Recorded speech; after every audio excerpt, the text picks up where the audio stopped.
अक्सर लड़कियों को बोला जाता है कि अगर वो बाहर जा रही हैं तो बाल मत खोलें, इत्र मत लगाएं या फिर मेकअप ना करें। राइट, हम जो हिंदू और मोमडन्स फैमिली हैं, सब ने सुना है ये चीज़ कि हाँ, अगर रात को बाहर जाना है तो ये सब नहीं करना।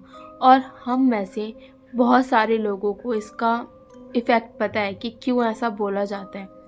बट मोस्टली हम लोग ये बात नहीं मानते और हम चाहते हैं, बहुत सारी लड़कियों की, यार एटलीस्ट मेरी तो आदत है कि मैं रात को ना सारा काम करके सोती हूँ ताकि मॉर्निंग में ना करना पड़े। जितनी आलसी मैं हूँ तो मैं ये करके सोती हूँ। सेम एक जो स्टोरी है आज की, शहनाज, उसकी भी आदत थी कि वो रात को अपना सारा काम करके सोती थी। रात को ही नहा धो के रेडी होके सोती थी। उसकी आदत थी कि वो नहा धो के नाइट वॉक करके सोती थी। उसका बहुत टाइम से रूटीन चल रहा था। तो शहनाज की स्टोरी पे चलने से पहले आप इस चैनल को सब्सक्राइब कर दो ताकि मैं ऐसी स्टोरीज आपके लिए ला सकूं। शहनाज एक बहुत सुंदर लड़की, कश्मीर की दिखने वाली लड़की, लेकिन जो दिल्ली में रहती थी। उसके जीन्स कश्मीरी थे। उसकी जो आईज थी वो इतनी सुंदर थी। उसके चीक्स बिल्कुल एप्पल रेड चीक्स, मतलब कहते हैं ना किसी की ड्रीम गर्ल, वैसी दिखती थी शहनाज। शहनाज के लिए आए दिन रिश्ते आते रहते थे, बहुत कॉमन था उसके लिए। उसके पेरेंट्स को पता था कि हमारी बेटी इतनी सुंदर है कि उसकी शादी तो बहुत आसानी से हो ही जाएगी, तो वो इस बात की टेंशन कभी नहीं लेते थे। और उसको बहुत, मतलब ये सोचा था उन्होंने कि उसकी शादी आराम से हम 22-23 साल में करेंगे। मॉमडन्स में शादी थोड़ा जल्दी कर दी जाती है। अब शहनाज 21 साल की हो गई थी और उसके लिए रिश्ते भर भर के आने लगे थे। तो उसके पेरेंट्स ने सोचा कि अगर इतने अच्छे रिश्ते आ ही रहे हैं तो हम एक अच्छा सा रिश्ता लेके उसकी शादी कर देते हैं। शहनाज की हमेशा से आदत थी, जैसा कि मैंने आपको बताया, कि वो हमेशा नाइट वॉक पे जाती थी रेडी होके, तैयार होके, कि वो उसे फ्रेश फील, उसे अच्छा फील हो। अब शहनाज अब शहनाज के लिए एक रिश्ता आता है जो उसके पेरेंट्स को बहुत पसंद आता है। उसके पेरेंट्स उस रिश्ते के लिए हाँ कर देते हैं। लड़का बहुत अच्छा होता है, नेचर में लेके फाइनेंशियली कंडीशन उस लड़के की सब कुछ परफेक्ट होती है। तो उसके पेरेंट्स को लगता है कि हम क्यों अपनी बेटी को इतना वेट कराएं, शादी तो करनी ही है, अगर इतना अच्छा रिश्ता आ रहा है तो हम कर देते हैं। शहनाज अपने माँ बाप के कहने पे ही चलती थी। उसने एक बार में ही हाँ कर दिया, कोई क्वेश्चन नहीं, कोई कुछ नहीं। अब शहनाज की शादी फिक्स हो जाती है, रोका हो जाता है। लेकिन वलीमे वाले दिन पता लगता है कि उस लड़के की कार एक्सीडेंट से डेथ हो गई।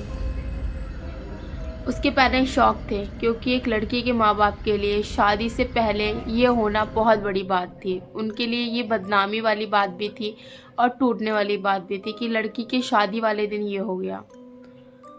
अब बट शहनाज को ना इस चीज़ से ज़्यादा फ़र्क नहीं पड़ा, क्योंकि वो उस लड़के से इतना ज़्यादा अटैच नहीं हुई थी। उसने ज़्यादा बातें वगैरह नहीं करी थी। मतलब ये नहीं है कि वो टूट जाए, इस तरह से उसको कोई फ़र्क नहीं पड़ा था। हाँ, उसको बुरा लगा था कि बुरा हुआ, ऐसे करके वो थोड़ा परेशान तो थी। बट कुछ टाइम बाद सब कुछ ठीक हो गया। अब उसके फैमिली मेम्बर्स कहते हैं कि हमें ना लड़के की शादी घर में ही करनी चाहिए, चाचा ताऊ में या फिर बुआ मामा के बच्चों में। अब शहनाज के लिए रिश्ते देखे जाते हैं और उसकी बुआ का लड़का अली उन्हें पसंद आ जाता है। अब शहनाज की शादी अली से फिक्स हो जाती है। सब कुछ बढ़िया था। शहनाज अली से अटैच भी थी, क्योंकि वो उसको बचपन से जानती थी। बातें भी होने लगी उन दोनों के बीच में। अब आता है शादी वाला टाइम।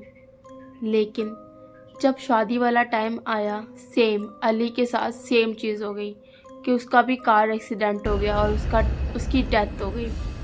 अब सब शहनाज पे उंगली उठाने लगे कि ये लड़की ही मनहूस है, ये लड़की पे किसी का साया है, ये जिससे भी शादी करती है उस शादी की डेट फिक्स करती है या शादी के लिए हाँ बोलती है, उसकी तो मौत पक्का है।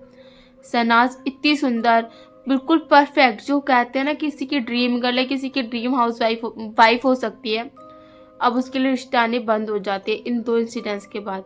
और बहुत कॉमन भी है कि हाँ, अगर आप के दो पति मर चुके हैं, होने वाले पति मर चुके हैं, तो हाँ, ये बहुत बड़ी बात है, समाज के लिए तो बहुत बड़ी बात है। अब जो शहनाज है वो बहुत परेशान रहने लगी कि मेरे साथ ये क्या हो रहा है, मतलब क्यों हो रहा है। उसके साथ रात को अक्सर उसे महसूस होता था कि वो अकेली नहीं सोती, उसके साथ कोई और सोता है और उसे मुलैस करता है। बट शहनाज की हिम्मत नहीं हुई कि वो अपने पेरेंट्स को कभी ये बात बता पाए। बट बहुत सारे जब रिश्तेदार उनके घर आने लगे, उनसे बात करने लगे कि शहनाज के साथ क्या हुआ, ये सही नहीं हुआ, लड़की की शादी होनी चाहिए, तो उसको एक मौलवी के पास ले जाया गया। मौलवी ने उसे देखते ही बोल दिया कि इस पे एक जिन का साया है, और ये आज से नहीं है। जब ये 13 साल की थी ना, कम से कम 7-8 साल हो गए हैं, तब से इसके साथ वो साया है। और इस लड़की को ये चीज़ फील होती है, और इस लड़की को ये चीज़ कंफर्म पता भी है। नहीं पता कि इस लड़की ने आपको क्यों नहीं बताया या अपने पेरेंट्स को क्यों नहीं बताया। शहनाज ये चीज़ मानती है कि हाँ, मेरे साथ साया था, और वो बोलती है कि उसने शर्म से, उसने हया से ये चीज़ अपने पेरेंट्स को कभी नहीं बताई जो उसके साथ रात को होता था। उसके पेरेंट्स ये जान के शॉक थे। मौलवी ने बहुत उपाय करे कि वो जिन उससे दूर हो जाए। कुछ दिनों के लिए चीज़ें काम भी करती थी, बट फिर से वो जो जिन था वो दोबारा उसके पास आ जाता था। वो कभी उससे अलग होया ही नहीं। कितनी कोशिश करी गई, और जब बहुत ज़्यादा कोशिश करते थे तो शहनाज की इतनी तबीयत ख़राब हो जाती थी कि ऐसा लगता था कि शहनाज अब बचेगी नहीं। तो उसके पेरेंट्स इस चीज़ से पीछे हट जाते थे। अब शहनाज की एज बढ़ती जा रही थी। वो 30 की हुई, 32 की हुई, 35 की हुई, लेकिन शहनाज इस चीज़ से छुटकारा नहीं पा पाई कभी भी कि वो जिन उसका पीछा छोड़ दे। आज शहनाज 42 साल की है, और वो समझ चुकी है कि उसकी किस्मत में शादी जैसी चीज़ है ही नहीं। उसकी किस्मत में एक ऐसी चीज़ है जो इंसान ही नहीं है, और शायद वो जब तक जिंदा है ना, वो उसके साथ ही रहने वाली है। और अब शहनाज इतनी कॉन्फिडेंस भी हो चुकी है कि हाँ, मतलब उसको पता है कि कोई उसके साथ बुरा करेगा तो वो बचेगा नहीं। उसने कहीं ना कहीं उस जिन को अपना भी लिया है। लेकिन ये स्टोरी सिर्फ शहनाज की नहीं है। मैंने ऐसी बहुत सारी स्टोरी सुनी है, या बहुत सारी ऐसी स्टोरीज देखी हैं जहाँ शहनाज जैसी लड़कियाँ होती हैं जो जिनों के चक्कर में पड़ जाती हैं। और ये जिन और इंसान की कोई पहली स्टोरी नहीं है। मैंने बहुत सारी ऐसी स्टोरी सुनी है जहाँ जिन, एक जो जिनी लड़की होती है ना, जिन जैसे जिन लड़का जिनी लड़की, तो जिनी भी किसी लड़के से अटैच हो जाती है और वो उसका पीछा नहीं छोड़ती कभी भी। तो ऐसी बहुत सारी स्टोरीज़ हैं। तो अगर आपके पेरेंट्स बोल रहे हैं ना कि बाहर इत्र लगा के मत जाओ, बाल खोल के मत जाओ, तो उनकी बातें सुनो, क्योंकि उन्होंने एक्सपीरियंस किया हुआ है। वो आपने आज या कल के तजुर्बे से नहीं बोल रहे, अपने बचपन के तजुर्बे से या अपने दादा नानी से सुने हुए तजुर्बों से बोल रहे हैं। उनकी बात माना करो। ये चीज़ें सच होती हैं, मैंने खुद देखा है। सिर्फ ये नहीं है कि ये मोमडन्स में होता है, जैन है तो मोमडन्स में होगा। ये चीज़ें हिंदूज़ में भी होती हैं, हर जगह होती हैं ये चीज़ें।